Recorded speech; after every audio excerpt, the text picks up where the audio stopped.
à notre Seigneur et Sauveur Jésus-Christ, que la grâce et la paix de Jésus-Christ soient avec chacun de nous, que l'amour de Dieu le Père demeure au milieu de nous et la communion du Saint-Esprit fasse son travail tous les jours dans notre vie.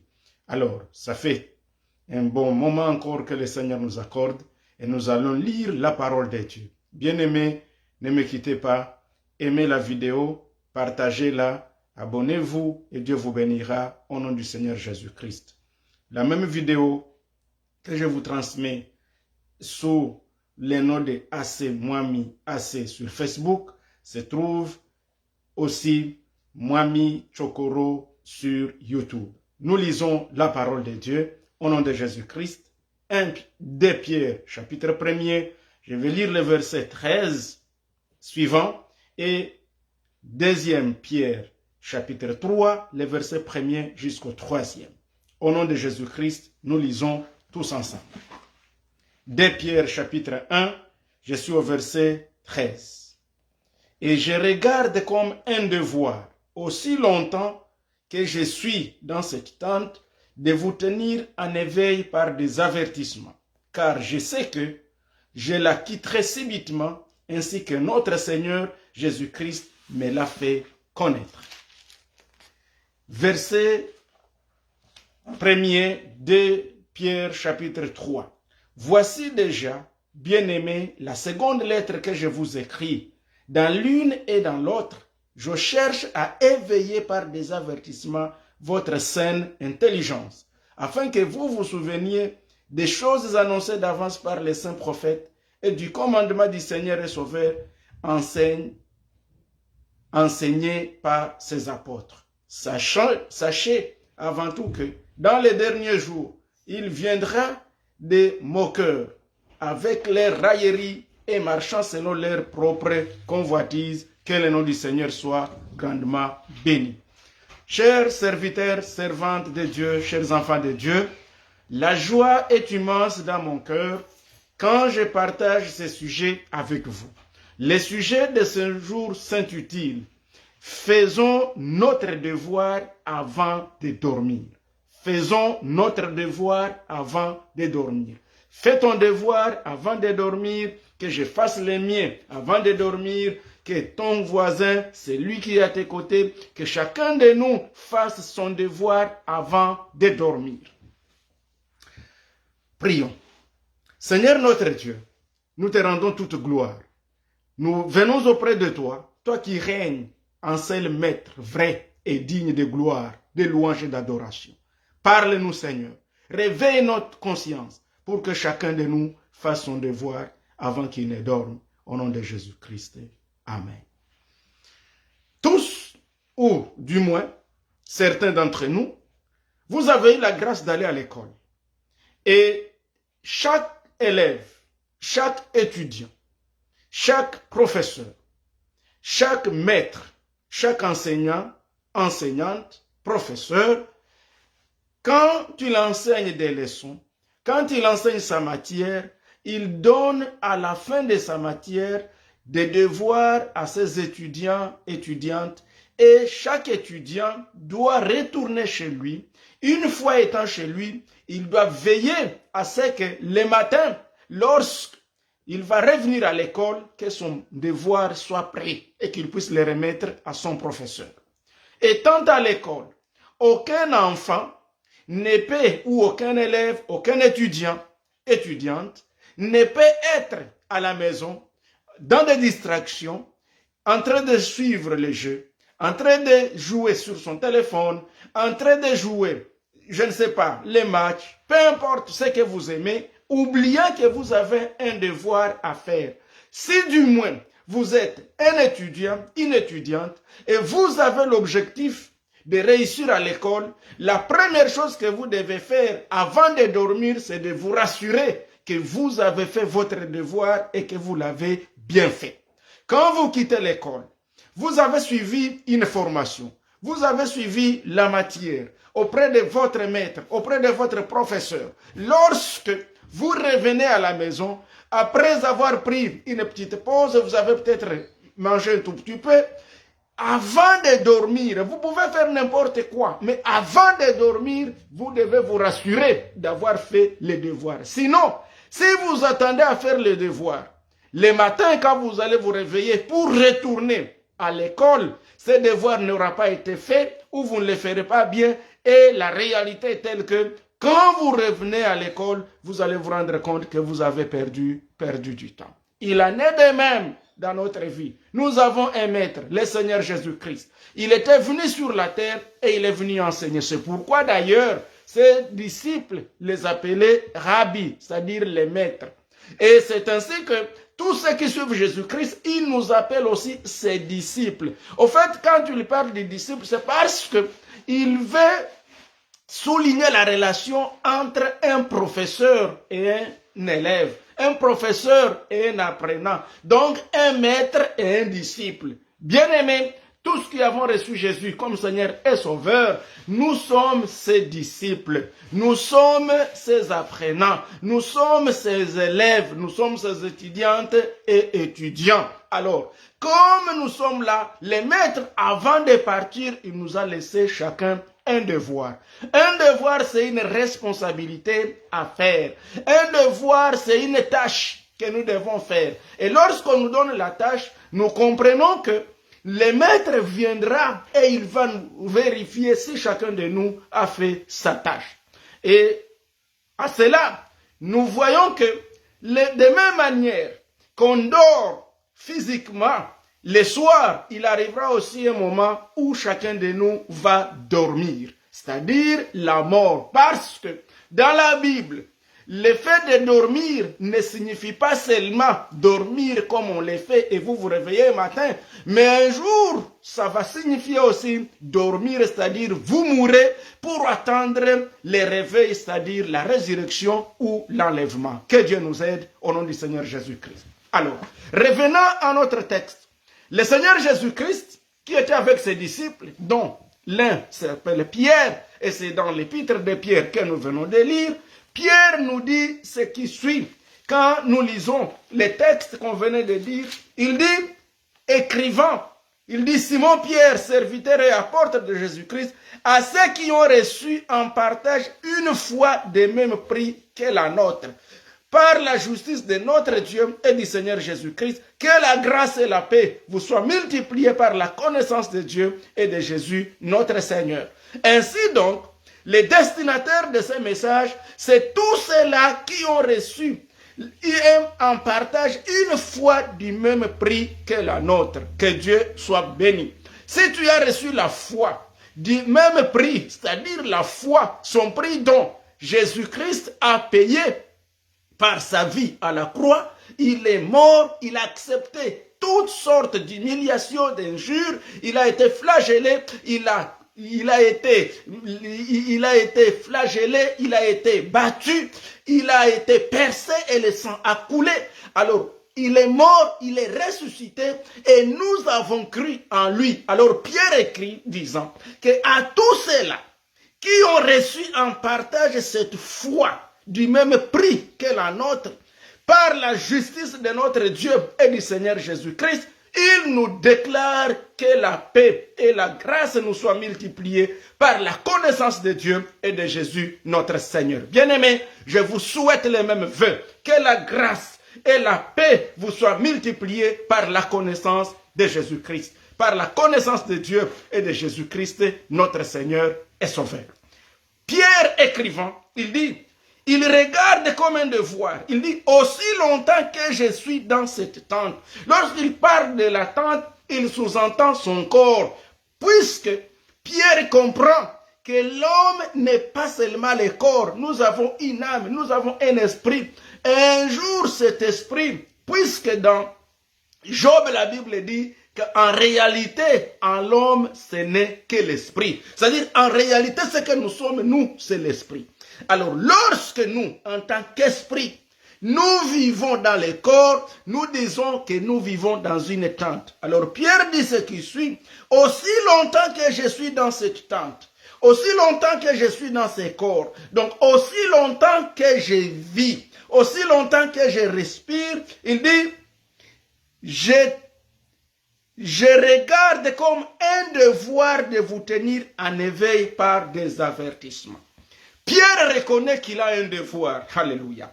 Pierre reconnaît qu'en tant que disciple, il a un devoir que le maître lui a laissé. Jacques a reconnu cela. Tous les apôtres ont compris qu'ils avaient le devoir. Et nous également, de ce siècle, nous devons aussi comprendre que si nous sommes des disciples, c'est que nous avons aussi des devoirs. Et c'est pourquoi j'ai dit dans mon introduction que notre sujet s'appelle « Faisons chacun notre devoir avant qu'on ne dorme ». En d'autres termes, fais ton devoir avant que tu ne quittes ce corps. Fais ton devoir avant de mourir. Parce que il rassure, il dit, car je sais que je la quitterai subitement. Pierre rassure, il dit, ce qui est réel, c'est que tous nous mourrons. À moins que la trompette nous trouve, et lorsqu'elle va sonner, les uns seront transformés à la rencontre du Seigneur, et ceux qui n'auront pas gardé la foi, ceux qui n'auront pas crié au Seigneur Jésus-Christ, ils vont rester pour attendre la grande tribulation, et après la grande tribulation, ils seront jugés pour qu'ils se retrouvent dans les feux, dans la géhenne éternelle. Ce que je ne te souhaite pas. C'est pourquoi, réveille-toi. Ici, Pierre, il parle d'un éveil et des avertissements. Moi-même également, je viens pour que nous puissions nous tenir tous en éveil par ces avertissements. Les avertissements ici, c'est quoi? C'est la prédication. Ce sont ces enseignements. Voilà, c'est tout ce que nous suivons aujourd'hui comme prédication, comme parole de Dieu, comme exhortation. Bien-aimés, méfiez-vous de toutes les distractions aujourd'hui qui sont devenues très très nombreuses. Sur les réseaux sociaux, dans les rues, je ne sais pas moi, à la télé, il y a des films, il y a par-ci et là, plein de choses qui n'ont rien à faire avec Dieu. Il y a beaucoup de publicité, de marketing pour savoir comment être riche le plus vite que possible, comment être milliardaire, comment être millionnaire. Et ça attire beaucoup de gens. Mais nous oublions qu'un jour bien aimé dans le Seigneur, nous allons dormir. Nous allons quitter cette tente, nous allons quitter ce corps. Et la question sera, lorsque tu vas quitter ce corps et que tu vas dormir, au jour du réveil, c'est-à-dire au jour de la résurrection, auras-tu fait ton devoir ou tu es allé dormir sans avoir fait ton devoir? Seigneur, aide-nous. Nous voulons que chacun de nous fasse son devoir. Alors, les points saillants de ce texte commencent au fait à partir du verset 2. De 2 Pierre chapitre 1er. Et au verset 2, la Bible dit, que je venais de lire, que la grâce et la paix vous soient données. En d'autres termes, pour le reste de notre vie, pendant que nous sommes encore là en vie, la première chose que tu dois mettre à l'esprit, c'est que fais en sorte que, travaille en sorte que la grâce et la paix du Seigneur Jésus-Christ ne te quittent jamais. Que ça soit toujours multiplié par la connaissance de Dieu et de Jésus-Christ. Donc, continue à lire la parole de Dieu. Continue à garder ta bonne relation avec Dieu. Continue à travailler pour que ta bonne relation demeure avec Dieu. C'est l'un des devoirs. Donc, l'un des devoirs que tu dois faire, c'est que tant que tu existes, rassure-toi que ta relation avec Dieu est intacte, qu'elle est bonne à chaque seconde de votre vie. Pour que, quand tu vas dormir, lorsque tu seras réveillé, qu'il te réveille pour la vie éternelle. Puisque les uns seront réveillés pour la vie éternelle, les autres seront réveillés pour les tourments éternels ou la géhenne. Et la Bible nous dit, chacun de nous a le plein droit de faire son choix. Si vous choisissez Jésus comme Seigneur et Sauveur dans votre vie, alors, et que vous marchiez dans la vie de sanctification, et que vous marchiez dans la piété, dans l'amour fraternel, vous continuez dans la foi, lors de cette résurrection, lors de cet éveil, lors de ce réveil éternel, bien-aimés, vous serez accueillis dans la félicité éternelle et le Seigneur dira, venez à moi, vous qui venez de cette grande souffrance, de cette grande tribulation, vous qui avez accepté tout pour que je sois votre Seigneur et Sauveur et vous m'avez honoré. Et on nous essuiera la larme. Et la Bible dit dans Apocalypse 21:4, on essuiera toute larme de nos yeux. Alléluia. Bien-aimés, il n'y aura plus de pleurs, il n'y aura plus de souffrance, il n'y aura plus tout ce que vous connaissez aujourd'hui, il n'y en aura plus. Car nous serons reçus dans un nouveau monde, dans un nouveau ciel, dans une nouvelle Jérusalem, et nous serons en train de louer, d'adorer l'Éternel d'éternité en éternité. Alors que ceux-là qui ont refusé de faire leur devoir, c'est-à-dire de recevoir Jésus comme Seigneur et Sauveur, de marcher dans la voie de Dieu, et qui se sont détournés de la volonté de Dieu, qui se sont réjouis, qui se sont divertis dans tous ces désordres de ce monde, dans les péchés, et qu'en sais-je encore, bien-aimés, c'est là, lors de leur résurrection, la deuxième résurrection, ils seront jugés, ils seront condamnés et jetés dans le feu ardent qui ne s'éteint jamais. Et la Bible nous dit qu'ils grinceront des dents, ils souffriront, ils pleureront dans un abîme obscur, dans un feu éternel, dans la géhenne d'éternité en éternité, avec Satan et tous les démons et tous ceux-là qui n'ont pas reçu Jésus comme Seigneur et Sauveur. Mais la bonne nouvelle, c'est que tant que tu respires encore, tu as encore la grâce d'accepter Jésus. Tu as encore la grâce de faire ton devoir comme il se doit. Deuxième devoir, verset 3. Comprenons que sa divine puissance nous a donné tout ce qui contribue à la vie et à la piété. La puissance de Jésus-Christ, sa présence au milieu de nous, sa présence nous a donné tout ce dont nous avons besoin pour vivre. Pendant qu'on respire encore la vie de sanctification, Dieu nous a tout donné pour qu'on soit capable de le faire. Oui, des fois on dit c'est difficile, mais je vais vous dire c'est difficile mais ce n'est pas impossible. Avec Dieu, nous y arrivons. Et ce n'est plus nous qui vivons, mais c'est Christ qui vit en nous. Le verset 4 nous dit que la gloire et la vertu de Jésus-Christ nous assurent de sa part les plus grandes et les plus précieuses promesses. Quatrième, cinquième chose que nous devons mettre à l'esprit, au verset 5. Faisons tous nos efforts à joindre à la foi. À notre foi, la vertu. À la vertu, la connaissance. À la connaissance, la maîtrise de soi. À la maîtrise de soi, la patience. À la patience, la piété. Et à la piété, l'amitié fraternelle. Et à l'amitié fraternelle, nous devons y joindre l'amour fraternel. Bref, au verset 8. Pour la connaissance de notre Seigneur et Sauveur Jésus-Christ, ces choses doivent être en nous. C'est un devoir, chacun de nous doit avoir la foi. Et c'est le fondement, et c'est l'assise, c'est même le tout premier escalier. Avant, bien-aimé dans le Seigneur, de dormir, rassure-toi que tu as la foi en Jésus-Christ. Aujourd'hui, il y a des gens qui ont créé plusieurs foi, mais je vais vous dire, la foi est une et elle est unique. C'est que Jésus-Christ est mort et il est ressuscité et il est à la gloire de Dieu le Père. C'est ça la foi. Il n'y a pas d'autre foi. La Bible nous dit dans Romains chapitre 10 que si nous croyons, c'est-à-dire on croit de son cœur que Jésus-Christ, que Dieu l'a ressuscité des morts, si nous croyons, alors nous sommes sauvés. Et nous les confessons de notre bouche et là nous avons la justification. Que Dieu nous aide.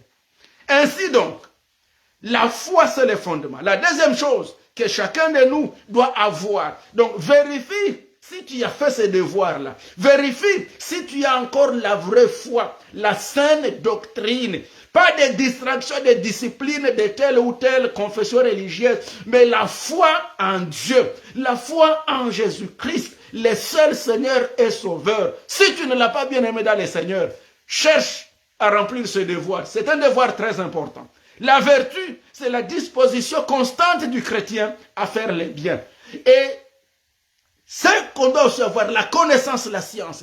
Dans Philippiens 4 verset 8, la Bible nous dit, bien-aimés dans le Seigneur, que tout ce qui est vrai, tout ce qui est juste, tout ce qui est digne, alléluia, au reste frère, que tout ce qui est vrai, tout ce qui est honorable, tout ce qui est juste, tout ce qui est pur, tout ce qui est aimable, tout ce qui mérite l'approbation, ce qui est vertueux et digne de louange, que tout cela soit l'objet de vos pensées. Donc, tant à la connaissance, tu dois savoir tes pensées. Qu'est-ce qui est l'objet de tes pensées? Vous savez, aujourd'hui, il y a beaucoup de gens au milieu de nous. Donc, l'objet de leurs pensées, c'est seulement la richesse. C'est seulement comment s'enrichir. C'est seulement comment avoir ceci. C'est seulement comment avoir ceci ou cela. Malheureusement, bien-aimés dans le Seigneur, toutes les richesses de ce monde ne nous amèneront pas à la connaissance de notre Seigneur et Sauveur Jésus-Christ.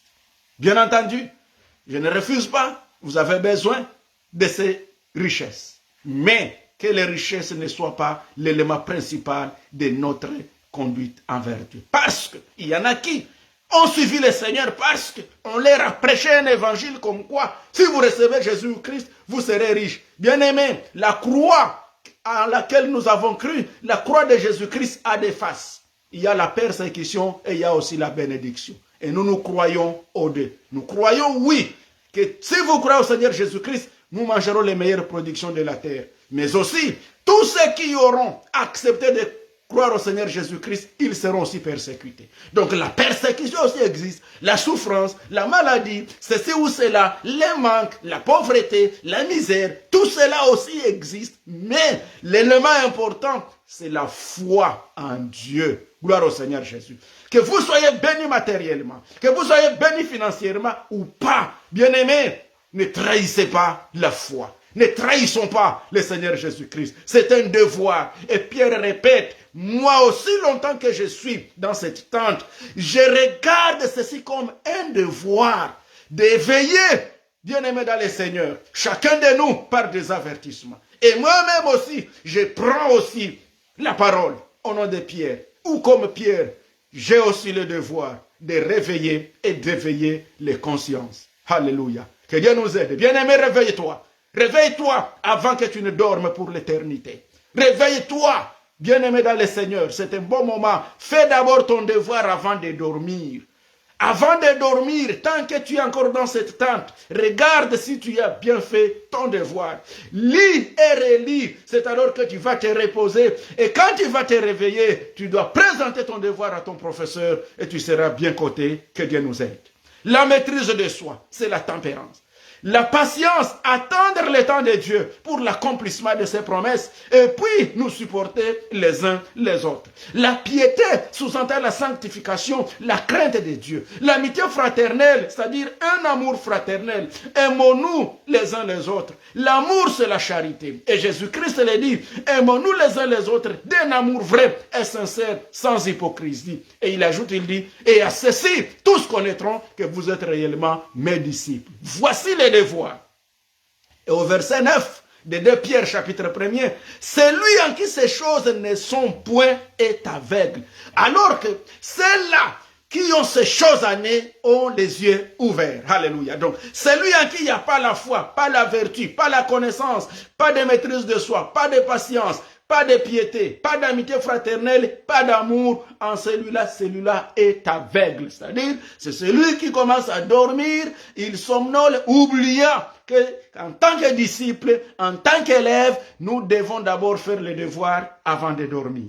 Au verset 10, appliquons-nous à affermir notre vocation. Pierre réveille nos consciences, il dit, appliquons-nous bien-aimés dans le Seigneur, alléluia, à affermir notre vocation et notre élection. Vous savez, Dieu nous a choisis et il nous a appelés à les servir dans la vie. Tant que nous sommes en vie, il nous a appelés à les servir, chacun de sa manière. Je ne sais pas où il t'a appelé pour servir, mais il nous conseille, avant de dormir, avant de mourir, avant de quitter cette chair, applique-toi à ta vocation. Quel est ton appel? Quelle est ta vocation? Tu dois être capable, bien-aimé dans le Seigneur, de savoir, il t'a appelé à faire quoi? Il t'a appelé à évangéliser. Il t'a appelé à gagner les âmes. Il t'a appelé peut-être à soutenir l'œuvre de Dieu. Il t'a appelé à aider les orphelins. Il t'a appelé à aider les veuves. Il t'a appelé peut-être à lancer des messages sur YouTube, je ne sais pas, sur Facebook, je ne sais pas, sur TikTok.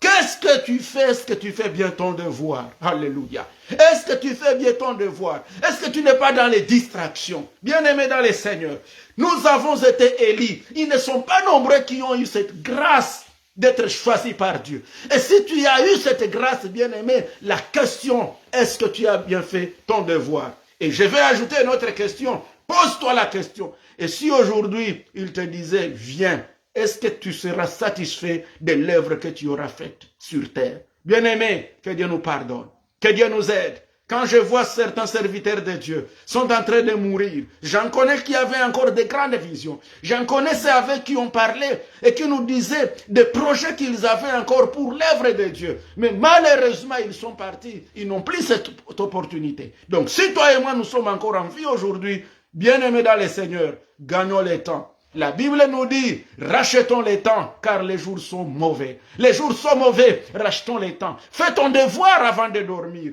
Aucun étudiant ne peut espérer faire une distinction à l'école. Aucun étudiant ne peut espérer la cote en plus s'il dort avant de faire son devoir. Et nous avons besoin de recevoir la couronne, de recevoir les couronnes auprès de notre Seigneur Jésus-Christ. Nous avons besoin que lorsqu'il viendra, qu'il nous dise, bienvenue, vous qui avez supporté tout à cause de moi, vous qui m'avez aimé, et nous serons essuyés les larmes, à condition que nous eussions bien fait notre devoir. Que Dieu nous aide. Au verset 11, c'est ainsi que l'entrée dans les royaumes éternels et le ciel de Jésus-Christ nous sera largement accordé. Si nous voulons qu'un jour on entre dans les royaumes, qu'on entre dans les royaumes célestes de Jésus-Christ, nous devons accomplir bien notre devoir. Et au verset 12, Pierre ajoute, voilà pourquoi je prendrai soin de vous rappeler ces choses. Donc que chacun de nous prenne soin de rappeler ces choses à son frère, à sa sœur, à ses amis. Rappelons-nous ces choses, c'est ça notre devoir, bien que nous les sachions. Il dit, je sais que vous les savez. Mais, je vous le rappelle, rappelons-nous ces choses. Faisons chacun son devoir. Et au verset 13 qu'on a lu, et je regarde comme un devoir, aussi longtemps que je suis dans cette tente, alléluia, aussi longtemps que je vis, aussi longtemps que tu es là, bien-aimé, tiens-toi en éveil par des avertissements. Les avertissements, c'est la parole de Dieu. C'est suivre la parole de Dieu, la lecture de la parole, dans la prière, recevant les prophéties, les messages. Qu'est-ce que tu lis? Que fais-tu de ton téléphone? Qu'est-ce que tu suis? Bien-aimé dans le Seigneur pendant tes temps morts. Qu'est-ce que nous suivons le plus? Que Dieu nous pardonne et qu'il nous aide. Ainsi, mon devoir, comme dans Acte 20, verset 28, la Bible dit, nous devons veiller sur le troupeau de Dieu qu'il a mis sous notre garde. Donc, nous devons, chacun de nous, en tant que serviteurs de Dieu, nous devons, bien aimés dans le Seigneur, être capables de faire chacun son devoir avant de sortir de ce corps. Que Dieu nous aide.